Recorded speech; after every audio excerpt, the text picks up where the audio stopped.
జోహార్ తెలంగాణ మరి వీరులకు జోహార్ జయశంకర్ గారికి కేసీఆర్ గారి నాయకత్వం జై తెలంగాణ. నిజంగా చాలా సంతోషంగా ఉంది. చాలా మంది ఉద్యమకాలు కనబడుతున్నారు. ఆనాటి ఉద్యమ జ్ఞాపకాలు గుర్తొస్తా ఉన్నాయి. బయట ఇప్పుడే ఫోటో గ్యాలరీ చూశాను నేను. ఆ రోజు కేసీఆర్ గారిని అల్గునూరులో అరెస్ట్ చేస్తే మా నందాదేవి అక్క మాకు బొట్టు పెట్టి దీక్షకు పూలమాలేసి కూర్చోబెట్టిన ఫోటో బయట చూస్తే పాత రోజులు గుర్తొచ్చినాయి మా నందక్కను చూస్తే. అట్లా ఆ ఫోటోలన్నీ చూస్తుంటే నిజంగా ఆనాటి ఉద్యమ జ్ఞాపకాలన్నీ ఒక్కసారి నెమరేసుకున్నట్టు అనిపిస్తా ఉంది. ఈరోజు చాలా ముఖ్యమైనటువంటి దినం. దానికంటే ముందు మా ఇల్లెందుల సీను తమ్ముడు మాట్లాడుతూ ఒక మాట అన్నాడు, దొంగలు వచ్చిండ్రు పందికొక్కులొక్క తిన్నరు బయట పడ్డరు అన్నాడు. సరే జరిగింది. తెచ్చుకున్న తెలంగాణ ఇది పదిలంగా ఉండాలి. వాడోడో బెర్లిన్ గోడలను బద్దలు కొట్టినట్టు జర్మనీని ఏకం చేసినట్టు మళ్ళా తెలంగాణను ఆంధ్రను కలుపుతామని కొన్ని కుట్రలు చేస్తుంటే కేసీఆర్ గారు ఈ తెలంగాణను కాపాడాలని ఆ రోజు కొన్ని నిర్ణయాలు తీసుకున్నాం. కానీ అర్థమైంది, పాలేందో నీళ్ళేందో అర్థమైంది. తమ్ముడు సీనుకు ఉద్యమకారులకు ఈ రాష్ట్ర సాధనలో చెమట చుక్కలోడ్చిన ప్రతి ఒక్కరికి కూడా నేను చెప్పే మాట ఒక్కటే, ఇక ఆ దొంగల్ని మళ్ళా రానిచ్చేది లేదు. ఈ ఉద్యమకారులను చెమట చుక్క వచ్చిన ప్రతి ఒక్కరిని కూడా పార్టీ తప్పకుండా కాపాడుకుంటుందని చెప్పి నేను ఈ సందర్భంగా ముందు తెలియజేస్తా ఉన్నా. ఈరోజు ఒక్క విషయాన్ని మనందరం కూడా గుర్తుపెట్టుకోవాలి.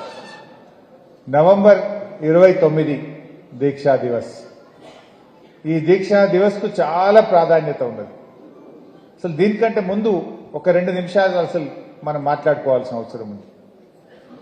తెలంగాణ ఉద్యమం అనేది కొత్తది కాదు. రాష్ట్ర ఏర్పాటు నుంచే మేము కలవము అని మన పోరాటం స్టార్ట్ అయింది. 1956లో తెలంగాణను ఆంధ్రలో కలపడం మాకు అన్యాయం జరుగుతుందని ఆనాడే మన పెద్దలందరూ కూడా పోరాటం చేసింది. అంటే పెళ్లి పీటల మీదనే విడాకుల పాట పాడరెవరు, కానీ తెలంగాణను ఆంధ్రాన్ని కలిపేటప్పుడే ఇది శృతిలేని సంసారం అవుతుంది, మా తెలంగాణకు అన్యాయం అవుతుంది, ఈ ఆంధ్రులతో మేము బతకలేము అని చెప్పి 56లోనే ఆనాటి పెద్దలు వ్యతిరేకించారు. సరే బలవంతంగా కలిపింది. 6 సూత్రాలు అన్నారు, మీ బడ్జెట్ మీకే అన్నారు, మీ ఉద్యోగాలు మీకే అన్నారు, ఎన్నో చట్టబద్ధతలు కల్పిస్తామన్నారు. అన్నీ ఉత్తయ్య అయినాయి. ఆనాటి మన పెద్దలు భయపడ్డ భయాలన్నీ కూడా నిజమైనాయి. ఆ తర్వాత 69లో పెద్ద ఉద్యమం రావడం, 369 మంది చనిపోవడం, అదంతా కూడా మీకు చరిత్ర తెలిసిందే.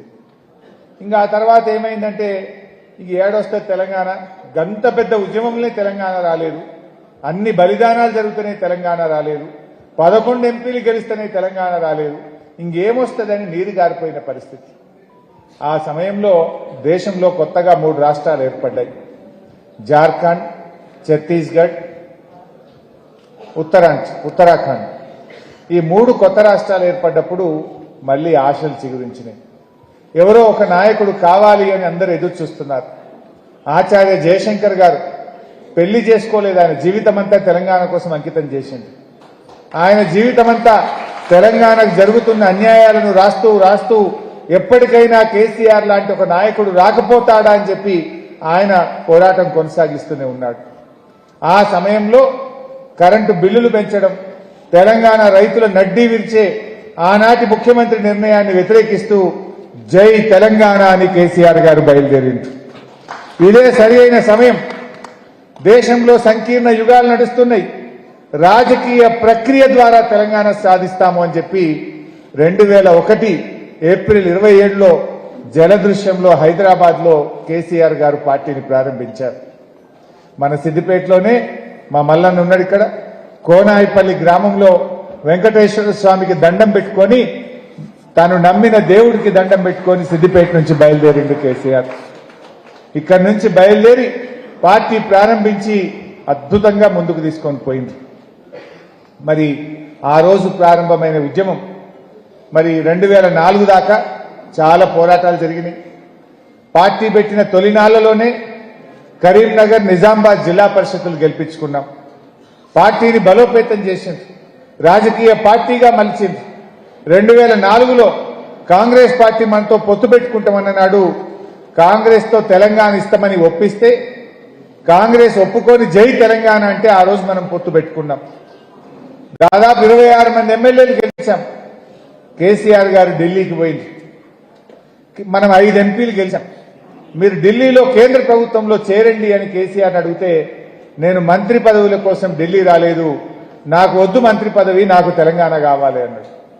అంటే లేలే మీరు చేరాలని సోనియా గాంధీ గారు పట్టుబట్టి ఆ రోజు కేసీఆర్ గారు కామన్ మినిమం ప్రోగ్రామ్, అప్పుడు దేశంలో ఏర్పడ్డ యూపీఏ ప్రభుత్వం 5 ఏళ్లలో ఏమేం పనులు చేయాలనో కామన్ మినిమం ప్రోగ్రామ్ అని ఒక ప్రోగ్రాం రాసింది. అందులో తెలంగాణ పెట్టండి, తెలంగాణ ఇస్తామని అలా రాయండి, రాష్ట్రపతి నోట ఉభయ పార్లమెంటు సభల్లో తెలంగాణ ఇస్తామని చెప్తే నేను మంత్రి పదవిలో చేరతా అని చెప్పి ఆ రోజు షరతు పెట్టిండు కేసీఆర్. దాన్ని ఒప్పుకున్నారు, కామన్ మినిమం ప్రోగ్రామ్ లో రాసిండ్రు. ఆనాటి రాష్ట్రపతి ఉభయ పార్లమెంటు సభలను ఉద్దేశించి పార్లమెంట్లో తెలంగాణ రాష్ట్ర ఏర్పాటు ప్రక్రియను సంప్రదింపుల ద్వారా ఏర్పాటు చేస్తాము అని చెప్పి ఆనాడు రాష్ట్రపతి గారు చెప్పడం జరిగింది. అంటే అట్లా కేసీఆర్ గారు అంత నిజాయితీగా నిబద్ధతగా పనిచేసింది. కేబినెట్ లో చేరినప్పుడు ప్రణబ్ ముఖర్జీ ఆనాటి యూపీఏ ప్రభుత్వంలో అత్యంత కీలకమైన వ్యక్తి. ఆయన ఆర్థిక మంత్రిగా పనిచేశారు, తర్వాత భారత రాష్ట్రపతిగా కూడా పనిచేసినారు. సోనియా గాంధీ గారి తరఫున వచ్చి కేసీఆర్ గారు మీకు ఏం పోర్ట్ఫోలియో కావాలి ఢిల్లీలో అని ప్రణబ్ ముఖర్జీ గారు సోనియా గాంధీ గారు కేసీఆర్ని అడుగుతారు.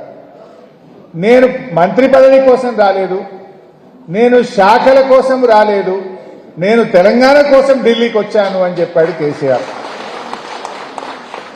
అయినా కేసీఆర్కు వాళ్ళు ఏదో బొగ్గుగని శాఖ అని ఇచ్చింది.